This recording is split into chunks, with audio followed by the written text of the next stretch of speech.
Thad Brown along with Carl Jones. It's another 8 Sports Extra. We're going to wrap up the Bills 2024 draft, and we're going to offer draft grades, but we're going to do it this way. This is the upside grading pod. Here's how it works. We're going to grade everybody A through F based entirely on what the ceiling is. I don't care what you think the floor is, what they're going to do in 2024, what they'll be in 3 years, 5 years. What is the absolute ceiling for each draft pick? And the grading will go like this. A is this player can be an absolute bona fide star. You know, Jamar Chase, Micah Parsons, Sauce Gardner, that level. F is this player will have zero impact in the NFL. Now, we're not going to give any Fs out, but this is the scale we're going to go on, all right? So we'll go every pick by pick, and we'll each give our own grade on all 10 guys. We will start with the first pick, Keon Coleman. I'll go first for this one. You can go first for the next one. Keon Coleman, to me, is an A, and I think this will be a no-brainer. This is probably an easy discussion. This is a guy that, as a 6'3", 215 receiver, has all the physical abilities. He may not be a speed guy, but he is such a dunk artist when it comes to being able to take the ball away. Plus, on top of that, I think his after-the-catch ability is underrated. This is a guy that's got some wiggle. This is a guy that can get away, can make plays on his own. So everything, all the ingredients are there for him to be a bona fide star. I thought about giving him like the A++++, like out of Christmas Story, but because of this speed thing, I don't think I can go quite that far. But certainly it is on the table for Keon Coleman to be just an elite, top-level wide receiver 1 in the NFL. His archetype, like we talked about, is DeAndre Hopkins, who is an A. So I would agree as well that the upside for him is an A as well. Like you just alluded to, all the physical attributes that he brings to the table will lead you to believe that he could be a superstar in this league. And two things I do want to make note of his career to this point.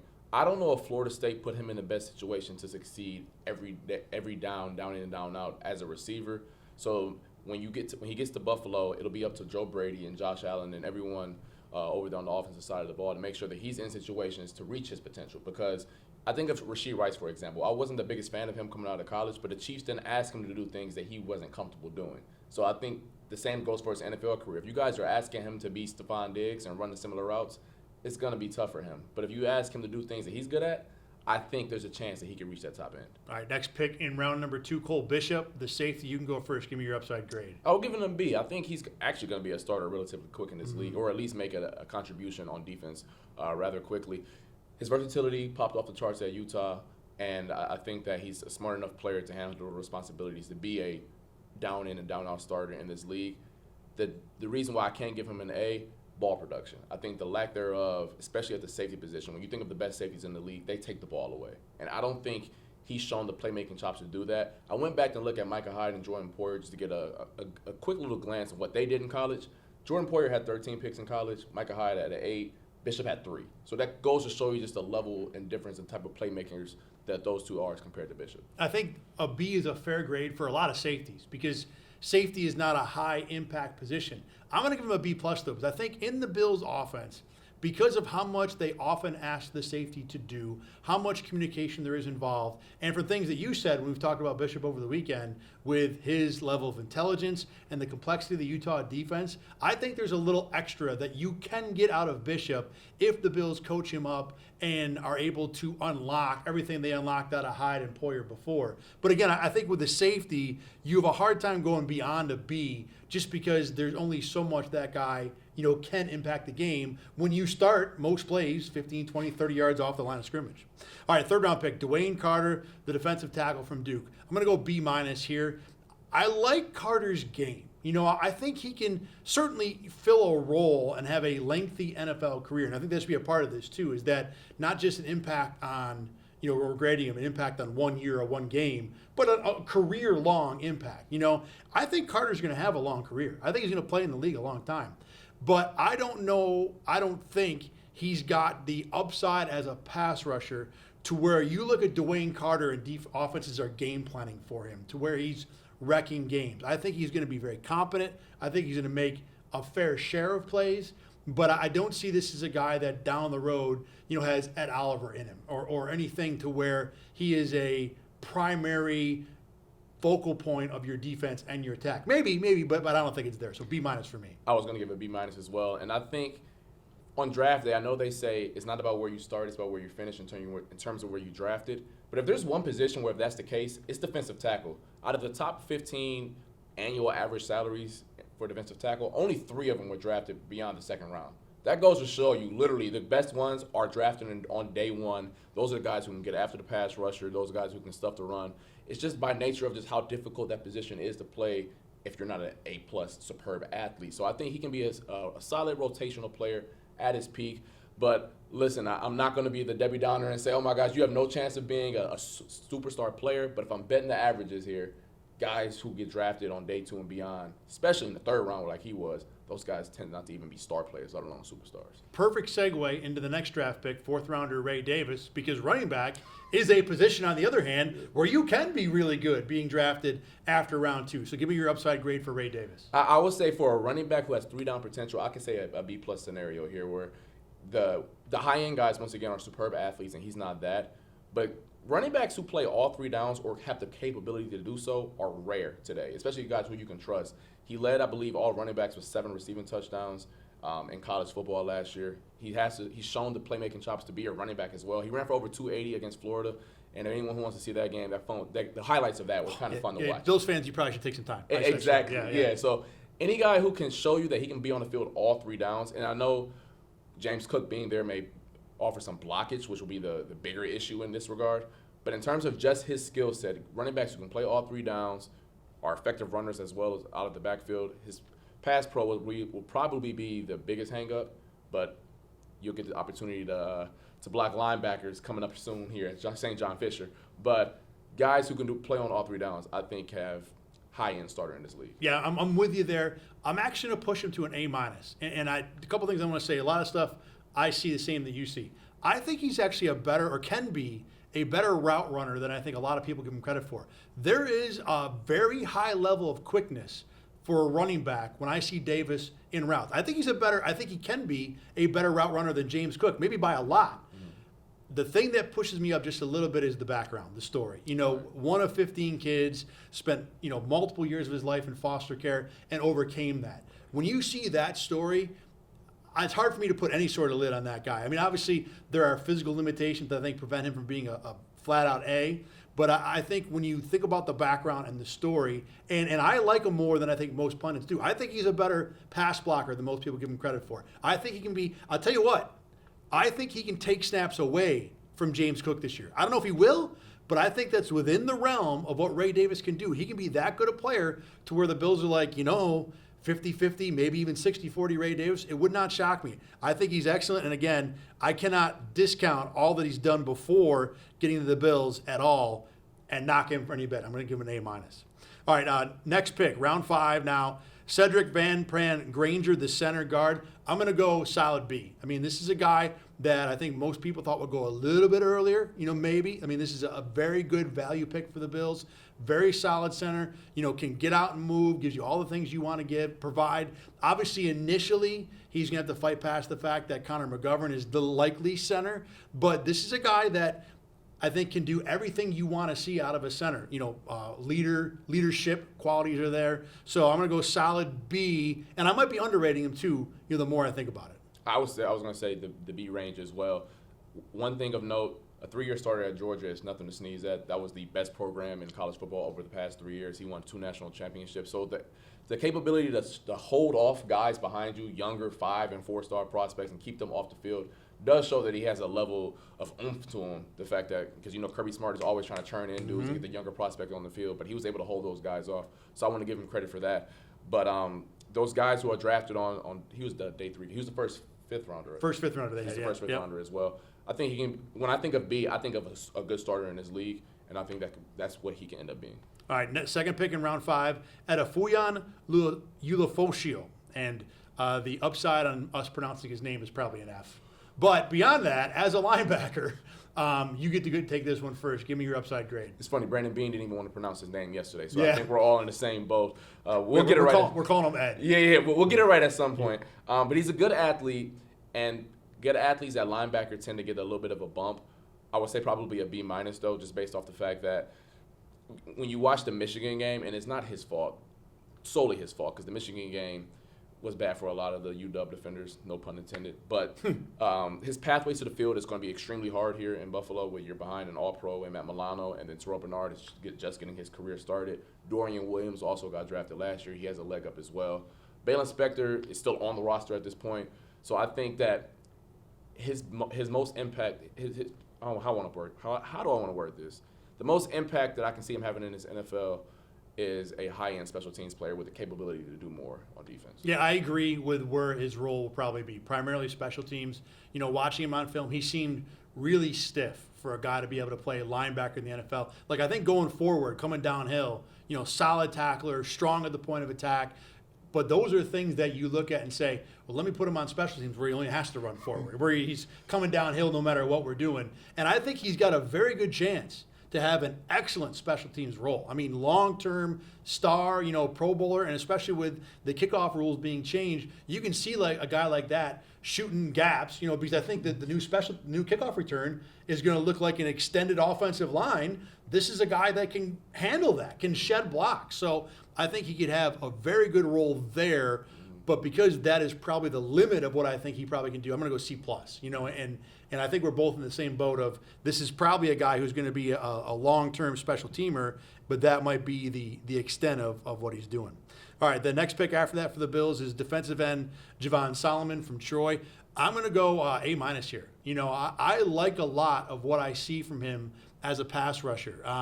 I was talking to Sal Capaccio on Buffalo Kickoff Live today. He compared him to Jerry Hughes, and I can see that. You know, it's not fair to say Solomon will be Jerry Hughes, obviously, but the body type is similar. The pass rush style is similar. He's got the quicks to be a DPR, designated pass rusher in this league. And you think about, you know, a guy like what the Jets just had in Bryce Huff. He was an undrafted free agent. So it's not crazy to think pick 168 can't have a big impact. I think the knocks on him are smaller, undersized, and he went to Troy. You know, so he, again, is going around offensive tackles that probably aren't going to play in the NFL or even come close to that.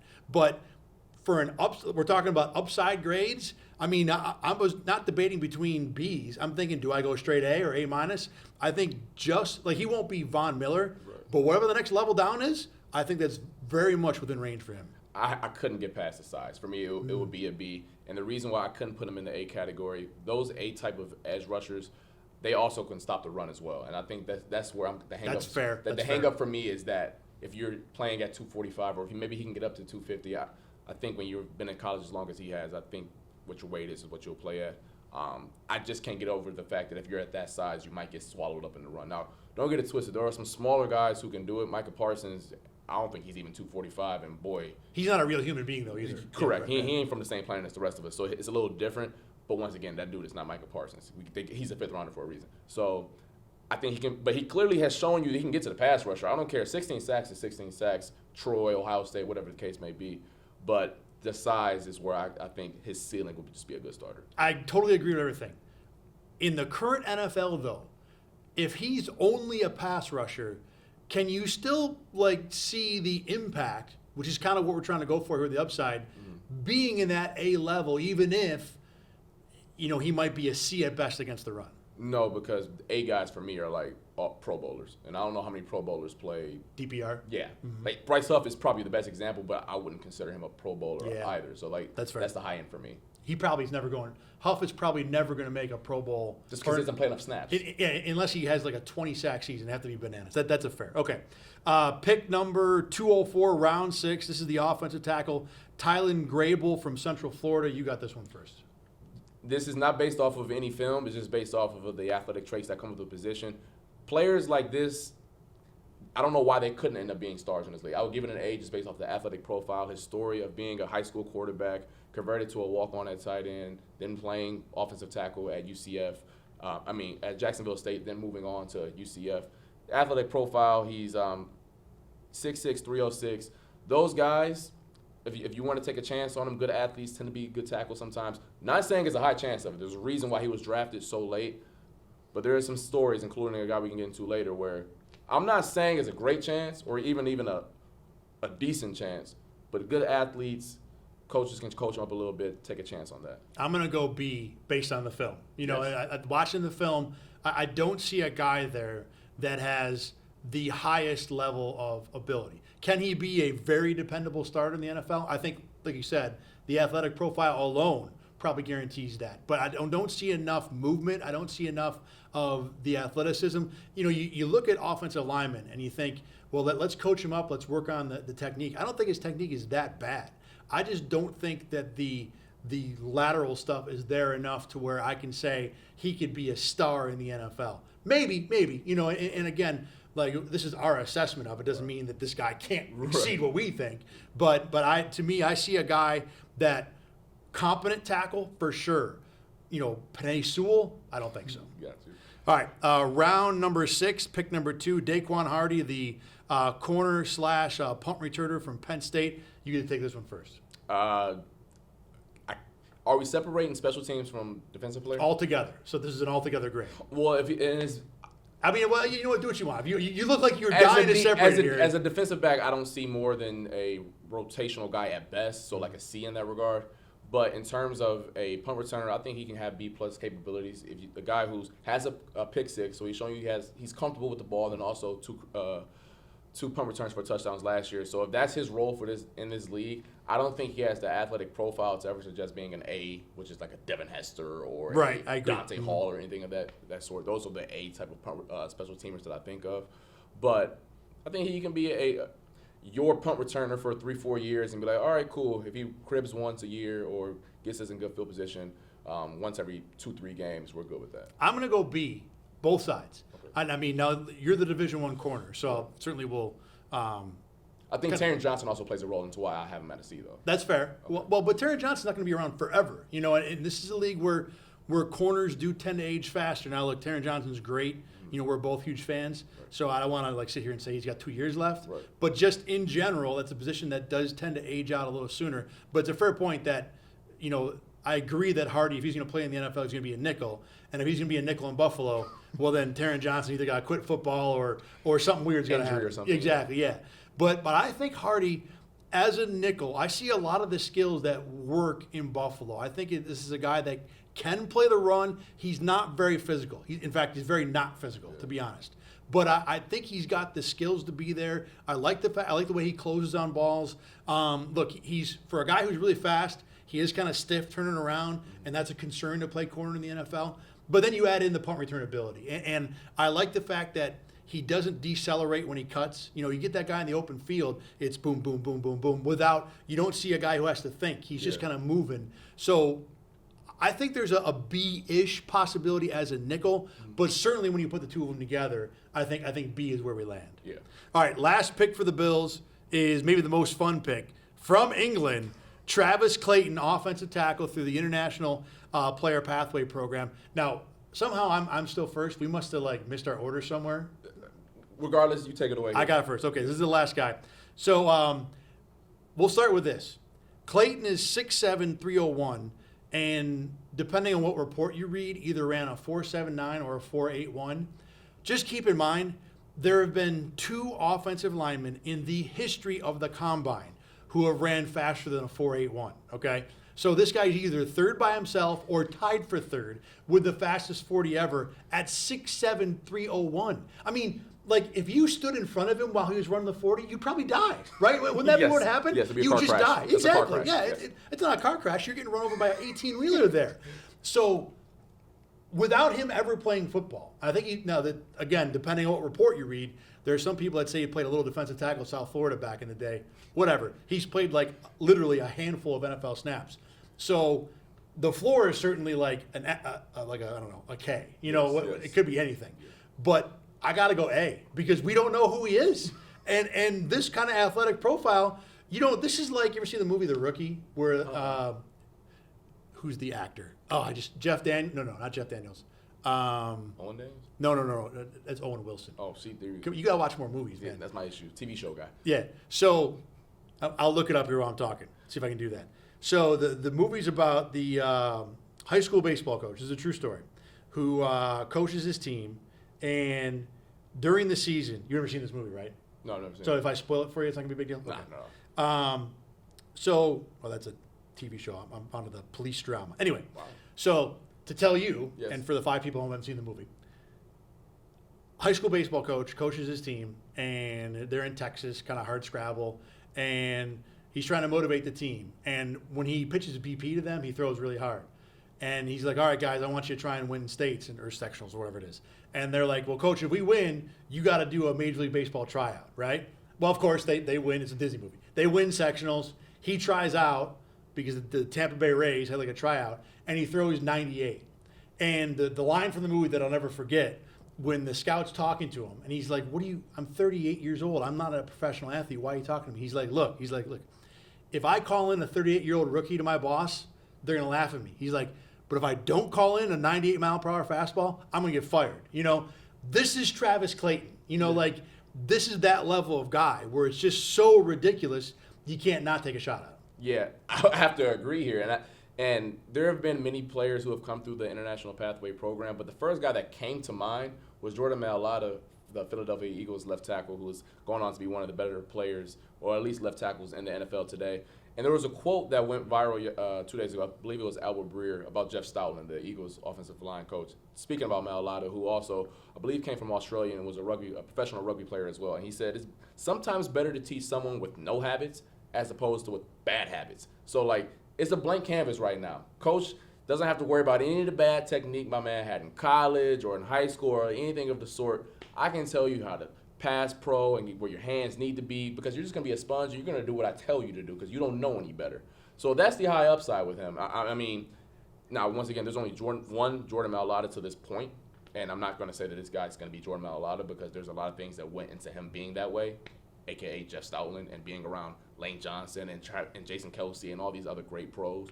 But that's the archetype. I mean, if you're a Bills fan and you want hope for how he turns out, look at the Eagles left tackle, same exact story, played rugby, no idea what he was doing out there, turned into a guy who's making over $100 million in his career. Dennis Quaid, by the way, is the star of The Rookie. That's the actor, so you know who that is. Yeah. And kind of a perfect way to conclude this, too, because you bring up how important the support system is for Mailata. And in Buffalo, when we talk about upside, maybe not every single position, but by and large, this coaching staff is pretty good. Sean McDermott, Bobby Babich have already proven to be very good when it comes to back seven personnel, linebackers, safeties, corners. Aaron Cromer, one of the better offensive line coaches in the NFL, certainly did good things last year with both Spencer Brown and Osiris Torrance. So, those guys at those particular positions, I think there's a lot of optimism to think about whatever the upside is, the Bills probably get all of it out of them. Yeah, I just think that the guy who you want to have the most success and the guy who you hope reaches his ceiling is your second-round pick, and that is the one position that you didn't name that there is a track record of developing those guys. Stephon Diggs came to Buffalo, although that was a different regime on the offensive side of the ball. Came to Buffalo as a refined route runner. He just needed more opportunity to do it in Orchard Park. Keon Coleman, that's the one. If it booms, Lord have mercy, they got their wide receiver one for the foreseeable future. If it doesn't, duck. I mean, Khalil Shakir's been good. Yes. I think they've done a good job there. Gabe Davis, a fourth rounder to be a regular starter. He was good for a fourth round. Yeah. I don't like the narrative that Gabe Davis was a bad player. Sure, he didn't reach to what you wanted him to be. Right. But a fourth round player to get what you got out of him, come on, you can't ask for more than that. I think the discussion about how the Bills have groomed receivers has to start with the fact they don't draft very high very often. We're going to judge this on Justin Shorter and Isaiah Hodgins and a lot of guys that probably weren't succeeding no matter where they went. Right. But I think if I'm paraphrasing your point, okay, is that we talk about how good the Bills coaches are at other positions. Receiver is not one of the best ones so far. Not terrible, but not one of the best. I would say that's exactly what I was trying to say, yeah. All right. Draft 2024 is donezo. Yeah, exactly. Did you see, by the way, there's already some 2025 rankings? Oh, I was looking at them. I was looking at them. Were you looking at them? Yeah, I was looking at them. Yeah, I can't do that, man. I need to put that stuff away for a solid couple of months. All right, Carl and I and AJ Feldman occasionally will be back again with more 8 Sports Extra over the summer as we get into OTAs and camp. We might even talk some Amerks. Amerks go deep. We could do that here, too. Remember, you can always find 8 Sports Extra at RochesterFirst.com. Click on Sports. 8 Sports Extra is right there. You can't miss it. And we're also on YouTube. For Carl Jones, I'm Thad Brown. Thanks for watching and listening.